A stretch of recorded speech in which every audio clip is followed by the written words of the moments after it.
Faites ce que vous avez fait, parce que sinon jamais on n'aurait eu l'écoute de personne au haut niveau.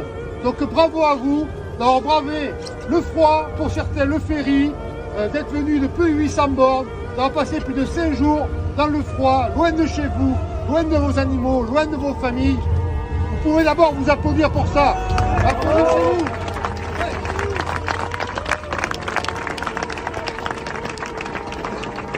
Nous n'avons qu'une seule envie, nous les paysans, c'est de nous sauver d'abord en premier, parce qu'on nous a condamnés par des lois qui nous ont punis depuis très longtemps, et parce que la plupart de nos parlementaires ne nous aimaient plus et se sont laissés prendre au piège. L'agriculture, les paysans de la France doivent être ce qui doit relever la France, avec les valeurs de la paysannerie, le travail, le courage, mais sans digne rémunération, ce n'est pas possible. On doit avoir des facilités faites par l'État. On doit aussi entendre un peu ceux qui nous entourent et qui depuis 30 ou 40 ans, voire 50 ans, vivent très bien sur notre dos. Je n'en ai pas vu à notre soutien, je n'ai pas vu aucune déclaration, ni de l'amont ni de l'aval, comme quoi les paysans étaient essentiels à l'économie de la France et à la leur. C'est une honte tout ce qui s'est passé. Et ne les oubliez pas quand vous redescendrez. Je ne sais pas, je ne ferai jamais de promesse de ce qui va sortir ce soir, des déclarations des uns et des autres.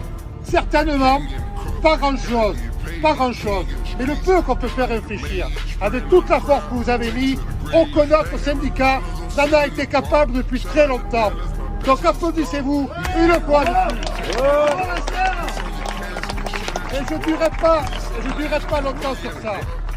Il faut que le ministre de l'Intérieur enlève les amendes, lève les gardes à vue, enlève les tracteurs et le matériel agricole qui a été mis en fourrière pour qu'on puisse rentrer, se reposer d'où on vient, en bordure de périphérie parisienne, pour se reposer, écouter les annonces.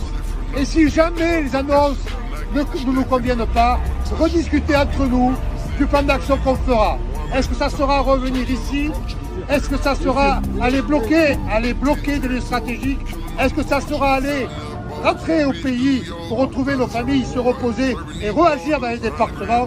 Tout ça, on a besoin de revenir en bas. Et il faut que Laurent Nunez lâche la bride et arrête de nous envoyer des bleus en face et fasse tout ce qui a été fait au peuple paysan, l'encerclement par les CRS, la mise en fourrière, les gardes à vue pour des gens qui ne veulent que simplement travailler.